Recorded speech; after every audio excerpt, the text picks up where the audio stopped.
Alexandre Senechal, boa tarde. Boa tarde, Linhares Júnior. Boa tarde aos meus colegas presentes aqui no nosso Bate Pronto. E um abraço especial a você, nosso ouvinte aqui da Jovem Pan News Curitiba, tanto no rádio no 107.1, como também no nosso YouTube, Jovem Pan Grupo RIC. Quem viu o começo do jogo, Linhares, achou mesmo que estava perigoso, porque o Atlético começou muito mal a partida. Errando muitos passes, não conseguindo marcar a saída de bola do Bahia, bastante recuado. E até citei na nossa jornada esportiva ontem que a Arena da Baixada estava um ambiente meio hostil, porque os torcedores estavam reclamando muito, xingando bastante os jogadores, questionando bastante a postura do time, até que uma bola invertida, aquelas inversões que o Wesley Carvalho tanto fala, e a gente já vai trazer a palavra aqui do técnico do Atlético. O Zé Ivaldo encontrou o Kelvin fez uma grande jogada pela direita, cruzamento com a perna esquerda, e o Vitor Roque apareceu para fazer o gol, impedido. A bandeirinha subiu na hora do gol. Era a bandeirinha, né? Era a bandeirinha, era a Maíra Mastella Moreira. Quem tá no nosso YouTube tá vendo as imagens, inclusive, da vitória do Furacão ontem sobre o Bahia por 2-0. Cruzamento na medida de perna esquerda do Kelvin pro gol do Vitor Roque. Vitor Roque muito bem posicionado na área, sempre conseguindo esses desmarques dentro da área. Conseguiu fazer o gol. E aí no VAR, legal, até questionei o Dudu Oliveira aqui numa jornada esportiva sobre a questão do telão mostrar o lance. O telão mostrou e marcou o não impedimento. E na arena a gente tem uma questão complicada lá em cima, que vocês não conseguem ver da cabine o telão da arena. Fica na frente. Fica na frente por causa da estrutura do teto retrátil. Pilastra metálica. Então lá de baixo, a viga dois lados. Eles têm que colocar um telão de frente pra gente. É verdade, porque fica mesmo de fato coberto, não dá pra ver. Qualquer torcedor que estiver sentado ali na nossa frente não consegue ver. Não consegue ver. Mas aí mostrou, não impedimento. Mostrou a linha do VAR com o Vitor Roque um pouquinho atrás, naquela linha bem delimitada do VAR, a linha em azul um pouquinho atrás da linha vermelha, e o Vitor Roque em posição legal, o gol validado. Furacão abriu o placar com 1-0 e a partir daí foi outro jogo. O Atlético conseguiu controlar muito mais, chegou ao segundo gol e só não fez mais, né, ainda no primeiro tempo, com o Eric de cabeça, mais um cruzamento do Kelvin, nova assistência do lateral do Furacão, eleito com méritos o PAN da partida ontem pela nossa equipe. E no segundo tempo poderia ter sido 5-6. Tô exagerando, Dalk? Poderia ter sido 6-2. 6-2, né? Porque o Bento também fez grandes defesas. O Atlético, você falou do placar perigoso. Já teve um 6-2, né, de Bahia e Atlético aí. 6-3. 6-3. Já imaginou acertar um placar até gol desse do Paulo André. Que ano que foi isso aí, você lembra? Oi? Foi em 2001. Oi, faz tempo. Faz tempo. Tempo do Alex Mineiro, do Kleber. Tinha. Eu acho que foi depois, Kleber hein? Pereira. Eu acho que foi depois. Vou até dar uma olhada nisso aí. Porque teve o gol do Paulo André. O Paulo André jogou no Atlético depois. Mas enfim, teve já goleada e tudo mais. E ontem poderia ter sido uma nova goleada do Atlético. Porque o Atlético criou pra isso. Já teve 6-3 pro Bahia também lá em Salvador, eu acho. Aí você me pegou. Já teve. Linhares já puxou ali nas histórias da memória dele. Acho que foi um 7-2 pro Bahia lá. Eu vou puxar aqui os confrontos, daí eu já te falo. Mas a questão é a seguinte, o Atlético teve uma grande atuação. O Atlético foi um time de novo a partir do primeiro gol. Tem que deixar isso claro, porque no começo tava bastante nervoso o time. Mas teve uma grande atuação, fez os 2-0 no primeiro tempo e aí colocou o Arturo Vidal com 15 minutos do segundo tempo na vaga do Vitor Bueno. Se a gente está perguntando aonde que ele pode jogar nesse meio campo, entrou mais avançado. A gente até falou dessa possibilidade. Ele já jogou assim em diversos clubes da carreira. Naquela Juventus vice-campeã da Europa em 2015, perdendo pro MSN, ele era o meia avançado. Era Pirlo, Pogba, às vezes Marquísio no meio losango, com o Vidal de meia ofensivo. Teve um Bahia 6-2 no Brasileirão de 2017, lá em Salvador. Boa. Esse 6-3 acho que foi Copa do Brasil, viu? Será? Tem que pegar esse resultado de novo. Ou foi contra o Vasco? Agora eu tô confuso, viu, Linhares? Foi 7-2. Foi 7-2, né? Vasco foi 7-2. Mas enfim, a questão é que o Atlético fez um bom jogo, conseguiu uma vitória depois de 4 jogos já que não vencia. Vasco do Renato Gaúcho, inclusive. Era, né?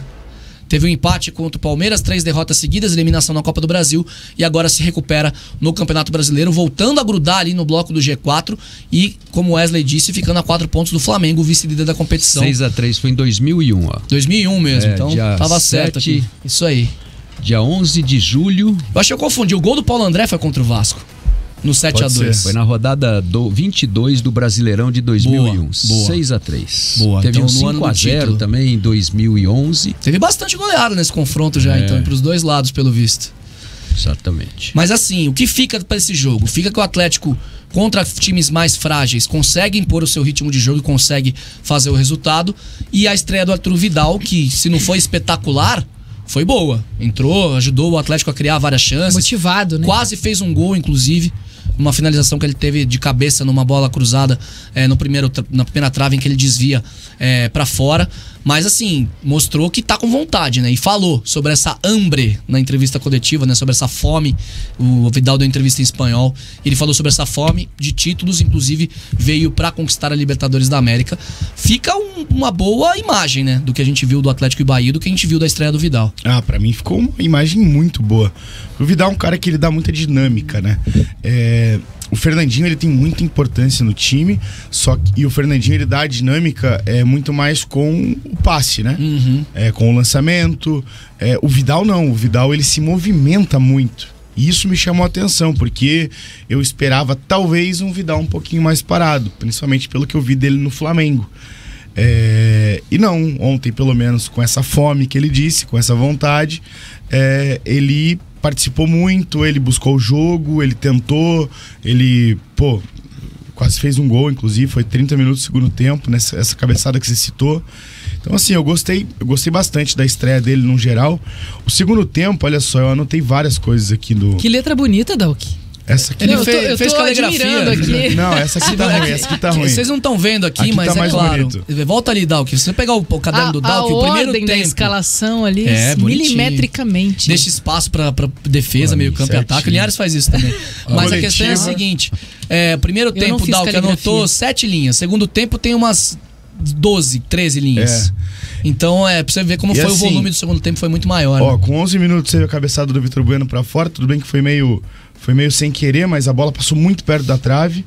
14, o Ademir chutou pra uma defesa do Bento. Aos 17, teve um pouquinho antes, aos 15, teve o lance do Vitor Roque. Esse que eu não notei porque eu marcou impedimento. Que o Vitor Roque perdeu um gol, né? Ele tenta. Esse é o da cavada? Isso, eu até falei na transmissão. Eu falei, Vitor, você tem que dar uma aprimorada nessa perna esquerda, cara.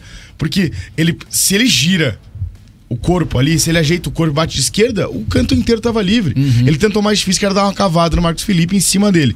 Independente se fosse pro VAR ou não sei se estava impedido mesmo, eu acho que estava, mas enfim, é uma chance perdida. Aí aos 17, ele bateu de esquerda cruzado pra fora. Teve o lance do Fernandinho, que pra mim foi um dos gols mais perdidos, que foi que ele rouba a bola no meio, puxa o contra-ataque, dá no Christian na esquerda, o Christian sai cara a cara.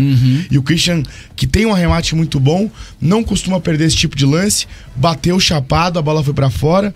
E nessa o Fernandinho tinha o Vitor Roque livre na direita. Tinha, mas eu até achei que ele errou a opção na decisão. Mas é que daí o problema é que o Fernandinho ia ter que virar o corpo. Sim. Mas pro Fernandinho... tudo bem, mas... Se fosse eu, tudo bem, né, Dalk? Mas pro Fernandinho é fácil. Mas enfim, né? E daí teve aos 38... Pra mim, o gol mais perdido do jogo daí, que foi o cruzamento do Kelvin, né? O pessoal tava tentando... O Kelvin tava tentando dar muito gol ontem, né? Já tinha dado 2 no primeiro tempo. Aí o Christian, cara a cara com o Marcos Felipe. Kelvin calou os críticos ontem, né? Acabou errando. O Kelvin foi bem. É raro ele não ir bem, na verdade. Ele o Kelvin é constante. Quando eu acho que a proposta do Atlético é se impor no jogo, né, ser um time mais propositivo, o Kelvin normalmente ele entrega aquilo que se espera, né? Eu acho que defensivamente, às vezes ele dá uma oscilada assim nas partidas, mas ele teve uma excelente atuação ontem. E o Ale vai até trazer a palavra do Wesley, eu creio que sobre isso, sobre a questão das inversões de jogo que você tinha citado, né? E foi muito estudo sobre o Bahia. Sim. Porque o Wesley cita na coletiva que os laterais eles recompõem muito com a defesa e eles encostam muito nos zagueiros. Então, cada vez que acontecia isso, que o jogo tava num lado, o lateral ia vindo mais pra perto da zaga e o Atlético abriu o campo. Isso. E daí ficou muito tranquilo pra receber esses lançamentos longos. Inclusive a gente vai falar disso no próximo bloco, mas eu já vou deixar uma questão. O Atlético jogou com 3 zagueiros ontem, hein? O Esquivel jogou com 3 zagueiros ontem, tá? Nós vamos debater isso. Passou do meio de campo. Daquela vez ele falou, não, o Zé Ivaldo foi lateral esquerdo, era um zagueiro lateral esquerdo. Dessa vez eu que vou pra esse lado. O Esquivel foi um zagueiro pela esquerda, principalmente no segundo tempo. O Wesley, inclusive, na coletiva, ele fala disso. Não importa, os 3 ou 2 zagueiros, se tá com 3 zagueiros, a gente vai sair com 3. Da mesma forma. Vai sair com 3. E os 3 dele ontem foram o Zé Ivaldo pela direita, Thiago Heleno centralizado e o Lucas Esquivel pela esquerda. Eu senti que o Wesley tava um pouco incomodado com o Esquivel. Porque... Não gostou muito da atuação dele, né? É que ele falou... Ele não falou com essas palavras, mas basicamente o Esquivel não entendeu essa saída de 3 do Atlético. Então, assim, muitas vezes essa saída de 3 vai ser com lateral, só que tem vezes que é com volante, daí ele precisa afundar. E ele não tava afundando, ele tava ficando todas na saída de 3. Por isso que ele tá falando de jogo com 3 zagueiros, porque ele não passou do meio de campo ontem. Ontem ele não passou do meio de campo. Tanto que foi bem inclusive, seguro defensivamente, né? Nos laterais, do meio pra frente, quem tava cobrando era o Canóbio. Era o Canóbio, é verdade. E nós já no primeiro tempo. No primeiro tempo, não era aquele negócio, aquela ânsia de fazer um gol, não. Era o Canóbio tava indo lá, pegando a bola e cobrando lateral. Sabe? Então o Esquivel realmente não passou do meio de campo pra frente. 3 zagueiros, então, é isso agora? Nós vamos falar sobre isso no próximo bloco, Linhares. Ok, então, muito bem. Bom, o Atlético, quando a gente acha que vai mudar, né, Linhares? Pois é, o Senechal, ele vem com essa história de 3 que ele gosta, né? Olha, o Brasileirão teve a rodada aí no final de semana, vai terminar hoje a rodada, né? Que tem um jogo ainda que vai acontecer às 8 da noite. O jogo vai acontecer lá em Goiânia, vai ser o jogo entre o Goiás e o Atlético Mineiro, né? É o último jogo aí desta 15ª rodada do Campeonato Brasileiro. Aliás, essa rodada não vai terminar hoje, né? Porque ainda vai ter Corinthians e Grêmio, América e Vasco, né? Foram 8 jogos. Foram 7, ainda vão ser confirmados aí pela CBF, né? Porque o Corinthians e o América tiveram jogos pela Sul-Americana na terça-feira e vão ter de novo, né? Nessa meio de semana, acho que é terça-feira de novo, né? Pela Sul-Americana, deixando de jogar na Copa do Brasil no sábado. E o Corinthians, inclusive, tá se recusando a viajar pro Peru, né? Tá dando uma celeuma desgraçada esse negócio. Por conta da questão do preparador físico do Universitário, né? Não é. Porque tá tendo um surto de uma doença lá no Peru. Só que já tá controlada a situação e tal, e o Corinthians está se negando a viajar, tá pedindo inclusive a interferência aí do governo para que o jogo não seja no Peru. O Corinthians não tá se negando a jogar com o Universitário, só não quer levar o time lá pro Peru para não expor os jogadores em risco, né? Daqui a pouquinho eu vou trazer os detalhes aí, a gente vai informar direito. E Goiás e Galo é um jogo que é importante pros dois, né? Tanto pro Coxa quanto pro Atlético. Exato. Talvez pro Coxa um pouco mais, porque pro Atlético o Galo não passa o Atlético de maneira alguma, né?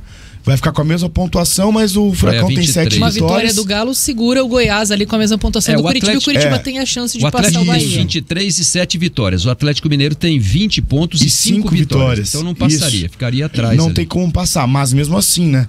Você enfiar um monte de time a mais na briga, né? Então, pra dupla Atletiba, talvez um empate nesse jogo seja ótimo.